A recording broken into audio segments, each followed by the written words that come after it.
तो इसमें कम से कम क्या 1 साल अभ्यास करे अजपा जप का, तो श्वास प्रश्वास द्वारा जप चलता है। लेकिन ये अजपा जप क्या है, बहुत छोटा मंत्र लेते हैं, जैसे राम, ओम। अच्छा, जैसे कोई जैसे ओम हो गया, राम हो गया, बहुत छोटा मंत्र होता है। तो अजपा जप सुनि मन धरे, पांचों इंद्री निग्रह करे, ब्रह्म अगन में होमय काया, ताका महादेव बंदे पाया। श्वास प्रश्वास द्वारा जो जप होता है उसको अजपा जप कहते हैं। सर्वोत्तम जप अजपा जप है जी। सब इस जन्म से उस जन्म में वो सूक्ष्म शरीर ले जाती है। और एक होता है कारण शरीर। 3 प्रकार की शरीर होती है, स्थूल, सूक्ष्म, कारण। स्थूल हमारे बाहर से दिखती है, सूक्ष्म शरीर हमारे इन आंखों से देख नहीं सकते, और कारण शरीर हमारे संस्कार को लपेट के जाती है। मतलब हमारे इस जन्म में मैंने जितने काम किए, कर्म हमने किया है, सब कारण शरीर लेके जाती है ऊपर, इस जन्म से उस जन्म ट्रांसफर हो जाती है।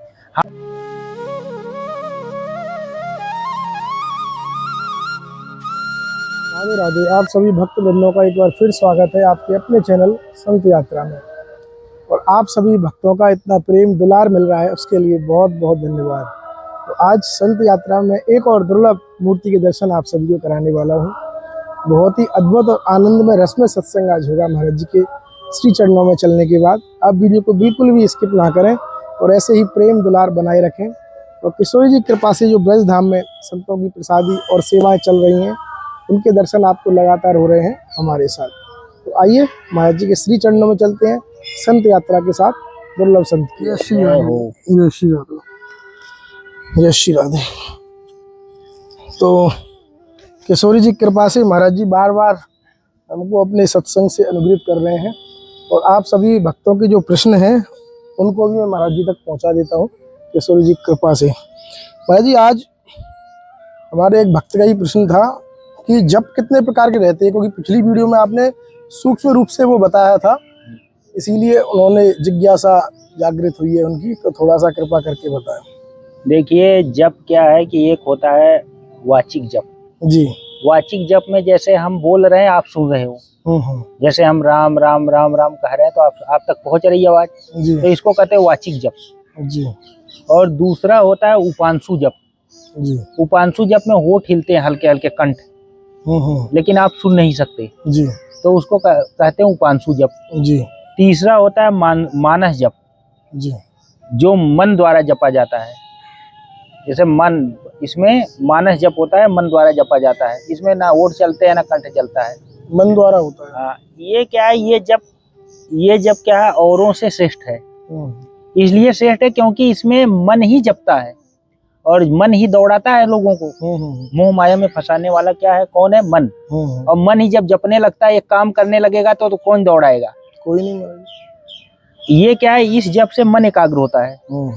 और दूसरा वाचिक जप क्या है, इसका जैसे हम जपेंगे तो ये रूपांतरण होता है दूसरे रूपों में, और ये नहीं, वाचिक जप रूपांतरण होता है। और उपांशु जप क्या है, इससे ये उपांशु जप को जपने से हमें शांति प्राप्त होती है। जैसे कोई चाहता है मेरे को शांति मिले जी, तो क्या उपांशु जप का जाप करे, ओठ और कंठ इसमें हिलते हैं। तीसरा मानस जप का क्या है कि मानस जप को यदि आप करते जाएं तो इससे क्या है, इसका फल स्वरूप इसमें मोक्ष मुक्ति प्राप्ति हो जाती है जी। मानस जप और एक जप है अजपा जप। मानस जप अजपा जप में ये अंतर है कि मानस जप में मन जपता है, लेकिन अजपा जप में भी मन जपता है, लेकिन वो श्वास प्रश्वास द्वारा चलता है अजपा जप। जैसे हम 24 घंटे में क्या 21,600 बार सांस लेते हैं जी। और यदि अजपा जप सिद्ध कर ले कोई, मतलब अभ्यास द्वारा काफी अभ्यास करेगा तब जाके अजपा जप होता है। नहीं तो जैसे आप ध्यान दोगे तो अजपा जप चलेगा, जैसे ही आपका ध्यान इधर उधर हुआ अजपा जप भूल जाएगा, मन तो अपना छोड़ देगा जाप। तो इसमें कम से कम क्या 1 साल अभ्यास करे अजपा जप का, तो श्वास प्रश्वास द्वारा जप चलता है। लेकिन ये अजपा जप क्या है, बहुत छोटा मंत्र लेते हैं, जैसे राम, ओम। अच्छा, जैसे कोई जैसे ओम हो गया, राम हो गया, बहुत छोटा मंत्र होता है जब अजपा जप चलता है। अजपा जप क्या है, जपने से अजपा जप बहुत ऊंची चीज है। इसीलिए गुरु गोरखनाथ जी अपने उसमें कहते हैं, अजपा जपय सुनि मन धरे, पांचों इंद्रिय निग्रह करे, ब्रह्म अगन में होमय काया, ताका महादेव बंदे पाया। जी नाथ जी कहते हैं कि अजपा जप सुनि मन धरे, अजपा जप द्वारा अपने मन को पकड़ और पांचों इंद्री निग्रह करे, पांचों इंद्री को बस में कर ले। ब्रह्म अगन में होमय काया, मतलब अपने अंदर, ब्रह्म अगन बाहर नहीं है, ब्रह्म कहाँ है? आपके अंदर है, आत्मा, उसमें ही अपने अपने श्वास प्रश्वास द्वारा आहुति दे। ताका महादेव बंदे पाया, ऐसे योगी की प्रशंसा स्वयं महादेव करते हैं। अजपा जपय सुनि मन धरे, पांचों इंद्री निग्रह करे, ब्रह्म अगन में होमय काया, ताका महादेव बंदे पाया। अगर अजपा जप कोई सिद्ध ले जाए तो इस संसार में उसके लिए कुछ भी असंभव नहीं है, यहाँ तक कि भगवान भी नहीं। मोक्ष मुक्ति तो उसके लिए बहुत आम बात हो जाती है अजपा जप अगर सिद्ध हो जाए तो जी। क्योंकि हमारा ये नियम है कि हम मरते समय जो भी हमारे चेतना में रहेगा उसी के अनुसार हमारा जन्म है। मरते समय जी, जो भी इच्छा आपके शरीर में रहेगी उसी के अनुसार आपका जन्म निश्चित हो जाता है। जब मरते समय अजपा जप सिद्ध है तो मन अपना जप कर रहा होगा, तो मरेंगे जब प्राण छूटेगा तो तुरंत भगवान के, क्योंकि भगवान का नाम ही होता है अजपा जप में, और वो तुरंत ही मुक्ति प्राप्त हो जाती है। और जैसे मुक्ति देखो, किसी को मोक्ष की प्राप्ति कब होती है? अगर आपके शरीर में कोई भी इच्छा नहीं है, आपके शरीर में कोई इच्छा नहीं है, जब आप समझ लो जीते जी ही आपको मुक्ति मिल जाएगी, जीते जी परम शांति में आ जाओगे। जब तक आपके हृदय में इच्छाएं हैं, कोई न कोई किसी प्रकार की भी इच्छा हो आपके हृदय में प्रबल हो, तो वो तब उसकी मुक्ति निश्चित नहीं है, क्योंकि वो मोक्ष नहीं पाए, क्योंकि जो इच्छा रहती है उसी के अनुसार हमारा जन्म है। ये चीज भगवान श्री कृष्ण ने गीता में कहा है कि हे अर्जुन, जो क्या है मरते समय जो जिस भाव का चिंतन करता है उसी के अनुसार उसका जन्म हो जाता है। जो मति सो गति। और यदि किसी आप क्या है देखे, अगर आपको परम शांति प्राप्त करना होगा तो किसी चीज का मोह न रहे। कर्म सब करिए आप, लेकिन मोह किसी चीज का न रहे। कर्मयोगी बने, कर्मयोगी जैसे भगवान श्री कृष्ण एक कर्मयोगी थे, मतलब सारे युद्ध लड़ते थे, सारा उनका राजपाट सब कुछ था, लेकिन वो कर्मयोगी थे। उनको किसी चीज का वो नहीं था, वो धर्म के लिए, धर्म की रक्षा के लिए कर्म कर रहे थे, क्योंकि धर्म की रक्षा के लिए उनका अवतार हुआ था धरती पे। तो भगवान यही दिखा रहे थे कि यदि आप गृहस्थी में भी हैं तो ये नहीं जरूरी कि आप सन्यास लीजिए। सन्यास लेने के लिए कोई नहीं, आप गृहस्थी में ही सब कुछ प्राप्ति है, लेकिन आपको किसी चीज से मोह न रहे। आप अपनी धर्म की, जैसे आपके पास बच्चे हैं तो बच्चे के लिए आपका क्या कर्म है, धर्म के लिए कर्म। आपके पास पत्नी है तो पत्नी के लिए जो कर्म है, धर्म के लिए कर्म कर रहे हैं। ये नहीं कि उसी से मोह आपका जुड़ जाए, अब वो कहीं चली जाए तो आपका मन नहीं न लगे। भाई आप ये नहीं कि किसी की चीज के बगैर नहीं रह सको। प्रश्वास द्वारा जो जप होता है उसको अजपा जप कहते हैं। सर्वोत्तम जप अजपा जप है जी। सबसे सर्वोत्तम जप अगर कोई है अजपा जप है, क्योंकि अजपा जप श्वास प्रश्वास द्वारा चलता है और सांसें कभी बंद नहीं होती। बंद जब ही होंगी जब हमारी मृत्यु होगी। बिल्कुल महाराज जी। तो सांस अगर हमारी सांस ही पकड़ ले जब, तो हमारा बिना प्रयास के ही जप होगा जी। बिल्कुल बिना प्रयास के ही, क्योंकि ये, लेकिन ये बहुत तगड़ा अभ्यास करना पड़ता है। इसमें क्या है कि देखिए, अजपा जप हो चाहे कोई हो, इसमें गुरु कृपा भी बहुत आवश्यक है। गुरु कृपा, भगवान की कृपा आवश्यक है, क्योंकि गुरु कृपा से ही सब कुछ संभव है। भगवान की कृपा होनी। जैसे जगत गुरु कौन है? आप किसको माने? जगत गुरु स्वयं श्री कृष्ण है, महादेव हैं, ये जगत गुरु हैं जी। महादेव हैं, श्री कृष्ण हैं, जितने भी अवतार हुए जगत गुरु हैं। इन्होंने ज्ञान द्वारा सबको ज्ञान दिया, ज्ञान द्वारा सारी चीजें इन्होंने बताई, तो ये एक प्रकार जगत गुरु हैं। मान लीजिए आपको सदगुरु नहीं मिल रहा है तो आप उन्हीं भगवान की पूजा करिए ना, उन्हीं प्रार्थना करिए जी, मेरे को गुरु दीजिए कोई आए जी। जब भी आपको ये होता है सिस्टम। ठीक है महाराज जी, लेकिन बहुत प्रयास करने के बाद ही ये संभव हो पाएगा। हाँ, मतलब अजपा जप क्या है कि जैसे आप मान लो अजपा जप ऐसे पकड़ाना चाहते हैं तो आपको क्या है, निरंतर अभ्यास करना पड़ेगा। अजपा जप निरंतर अभ्यास करना पड़ेगा जब अजपा जप होता है। जो शुरू में जप करना चाहता है, पहले तो कुछ दिन क्या है कि देखिए वाचिक जप करे। वाचिक जप करे, थोड़ा अभ्यास करेगा थोड़ा दिन, तो अपने आप क्या है कि उपांशु जप आराम से होने लगेगा। और उपांशु जप का कुछ अभ्यास करते करते मानस जप भी आसानी से हो जाता है।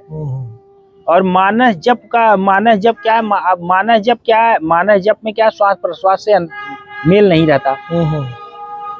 मानस जप जैसे श्वास प्रश्वास चल रही है, अपना मन द्वारा मैं जप रहा हूँ, मन पकड़ के जप रहा हूँ। और अजपा जप क्या है, श्वास प्रश्वास का ही पूरा खेल है। ये होता है अजपा जप। देखिए हमारे चक्र जो होते हैं शरीर में, चक्र हमारे शरीर में होते हैं। मंत्र क्या है कि हमारा स्पंदन करता है। जैसे मंत्र जपते हैं ना, तो वो स्पंदन करता है, हमारे चक्रों पे स्पंदन करता है।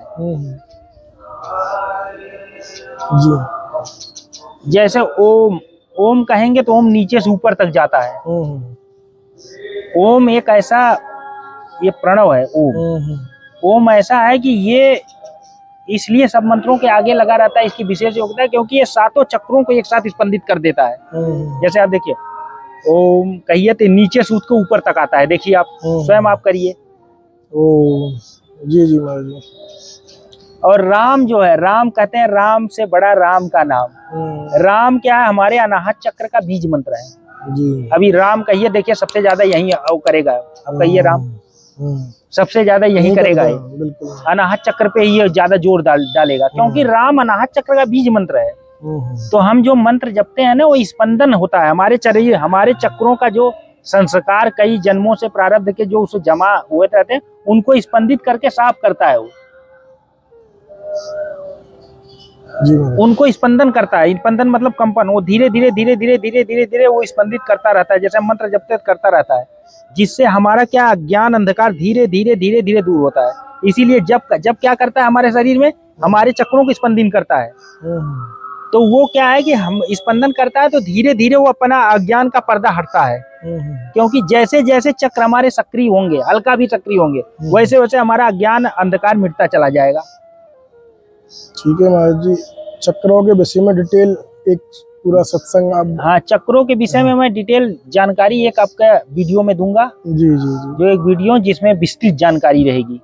बिल्कुल महाराज जी, काफी वक्त इंतजार कर रहे हैं, बोला है कौन कौन से चक्रों पे कौन कौन से देवता होते हैं, सबके विषय में मैं विस्तृत जानकारी दूंगा। और कौन से चक्र का अभ्यास किस तरह से करना चाहिए उसके विषय में बताऊंगा कि अगर आप सक्रिय करना चाहते हो तो जल्दी कैसे सक्रिय हो जाए।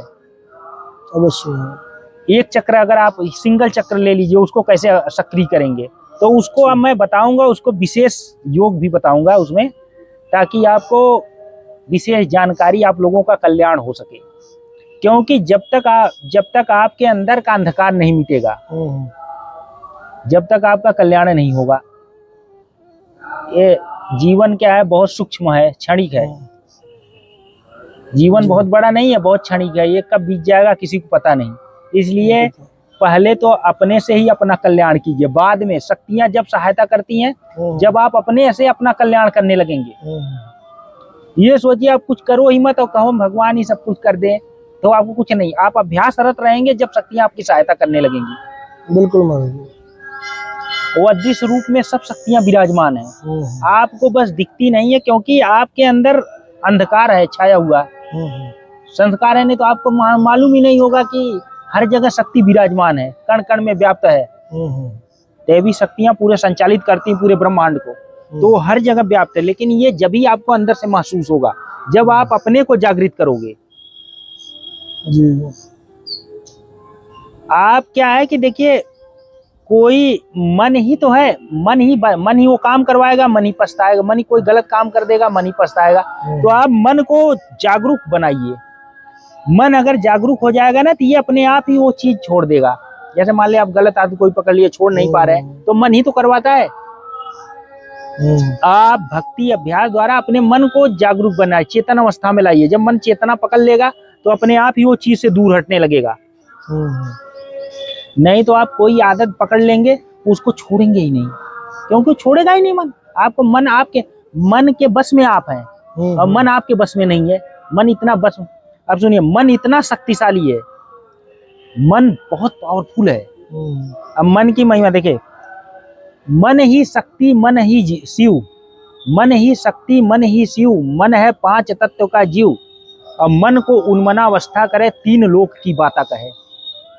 जी 3 लोक की बाता कहे, मतलब अगर मन ही शक्ति मन ही शिव, मन है 5 तत्व का जीव, मन को उन्मनावस्था करे, 3 लोक की बाता कहे।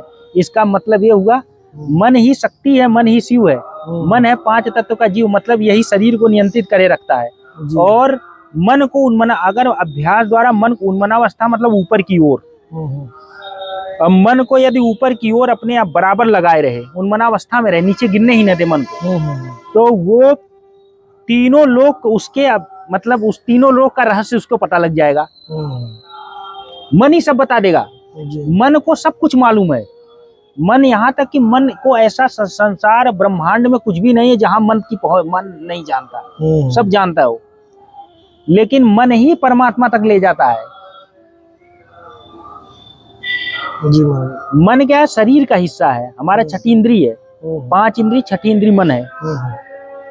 और जो है आत्मा से इसका कोई लेना देना नहीं है, लेकिन आत्मा क्या है? हमारे ये शरीर रूपी में बैठी हुई है। आत्मा हमारे शरीर के अंदर बैठी हुई है। और हमारे क्या है कि देखिए, हमारे 3 प्रकार की शरीर होती है। एक ही शरीर नहीं होती, 3 प्रकार की। जैसे हम मर जाते हैं तो लोग कहते हैं यार स्वर्ग लोक में जाएगा, नरक लोक में जाएगा, तो वो कौन दुख भोगता है? शरीर तो यही नष्ट हो गई ना। तो आत्मा को कहते हैं, आत्मा नैनम छिदन्ति शस्त्राणि नैनम दहत पावक है। न, ठीक है, ये तो न शस्त्र द्वारा काटा जा सकता है, न कुछ ये जलाया जा सकता है, पानी में डुबोया जा सकता है, किसी द्वारा इसको काटा उठा नहीं जा सकता। ये तो श्रीमद् भागवत गीता कह रही है। तो ये क्या है कि फिर उसको किसको वहां पर ताड़ना होती, क्योंकि शरीर तो यहीं मर गई। जी जी। तो हमारी क्या है, देखिए 3 प्रकार की शरीर होती है हमारे अंदर। कौन कौन सी? स्थूल जो बाहर दिखती है, सूक्ष्म शरीर जो हमारी आत्मा को समेटी रहती है, जो हमारी आत्मा के प्रकाश को लेके जाती है स्वर्ग नरक, और इस जन्म से उस जन्म में वो सूक्ष्म शरीर ले जाती है। और एक होता है कारण शरीर। 3 प्रकार की शरीर होती है, स्थूल, सूक्ष्म, कारण। स्थूल हमारे बाहर से दिखती है, सूक्ष्म शरीर हमारी इन आंखों से देख नहीं सकते, और कारण शरीर हमारे संस्कार को लपेट के जाती है। मतलब हमारे इस जन्म में मैंने जितने काम किए, कर्म हमने किया है, सब कारण शरीर लेके जाती है ऊपर, इस जन्म से उस जन्म ट्रांसफर हो जाती है। हमारा इस जन्म से उस जन्म सिर्फ यही बाहरी शरीर है ना, यही मरता है। कारण और सूक्ष्म शरीर ये जब ही मरती जब आपको मोक्ष प्राप्ति हो जाती है। मतलब मोक्ष प्राप्ति होने पर हमारी आत्मा परमात्मा में विलीन हो जाती है। मतलब हम आवागमन के बंधन से मुक्त हो जाते हैं, मोक्ष की प्राप्ति हो जाती है जिसको, वो क्या है कि इसको इससे दूर होता है। लेकिन हमारी स्थूल सूक्ष्म कारण सूक्ष्म शरीर हमारे आत्मा के प्रकाश को जैसे मरने के बाद वो लेके जाती है ऊपर, इस जन्म से उस जन्म ट्रांसफर कर देती है। और सुनिए एक चीज आपको बताऊं, हम मरते हैं ना, तो हम जैसे इस जन्म में मैंने जितनी भक्ति करी, मरने के बाद अगले जन्म वहीं से चालू हो जाएगी। अच्छा, वो शुरू से नहीं करना पड़ेगा। और मन आपका जितना खराब रहेगा, इस मन में जितना मतलब खराब रहेगा, अच्छा रहेगा, उस जन्म में उसी जगह से चालू हो जाएगा मन, वही संगति आप पा जाओगे। जो संस्कार आपने इस जन्म में पैदा कर दिया, अब वही संस्कार अगले जन्म में जाके उत्पन्न होगा। अब प्रारब्ध क्या है? आपने जो पूर्व जन्म में किया गया कर्म, वही प्रारब्ध है। आप जैसे कोई बिना मेहनत की सब कुछ पा जाता है, और कोई बहुत लाख परिश्रम करता है उसको कुछ नहीं मिलता, क्योंकि ये प्रारब्ध की सब गणित है। तो आप क्या अपने देखिए, प्रारब्ध का भी नाश कर सकता है, लेकिन सदगुरु महाराज, सदगुरु भगवान के अलावा किसी संसार में किसी को ये क्षमता नहीं है कि आपके प्रारब्ध को मोड़ सके। साधारण पुरुषों की बात ही नहीं है, बस का नहीं है। एक तो सिद्ध पुरुष जो होते हैं ना, सदगुरु महाराज, वो अपने योग शक्ति से आपके प्रारब्ध को भी मोड़ सकते हैं।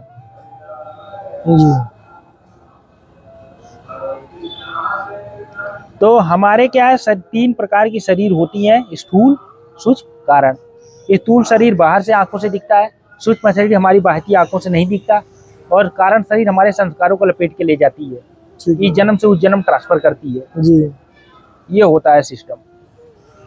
तो आप क्या है कि कितनी कितनी भक्ति, कितनी योग, कितना ध्यान कैसे भी करके अपनी आध्यात्मिक चेतना को पहले विकसित करिए। देखिए इस संसार में सुखी जानते हैं कौन है? कौन बताइए आप? भगवान का भक्ति सुखी है। जिसको संतोष प्राप्त हो जाए वर्तमान में, उसी जन्म में इसी समय सुख प्राप्त हो गया। और जिसको ये सोचो कि मेरे बाद में मरने के बाद सुख होगा, ये सब भूल है।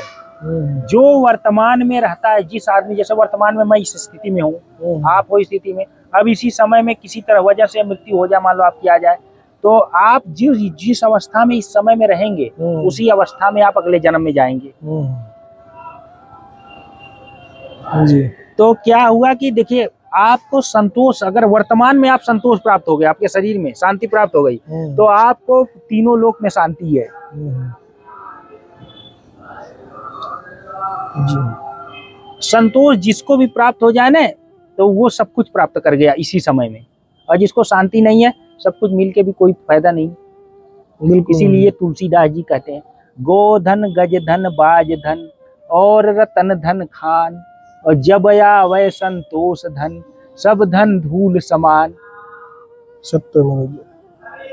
गोधन गज धन बाज धन और रतन धन खान, और जब आवे संतोष धन सब धन धूल समान।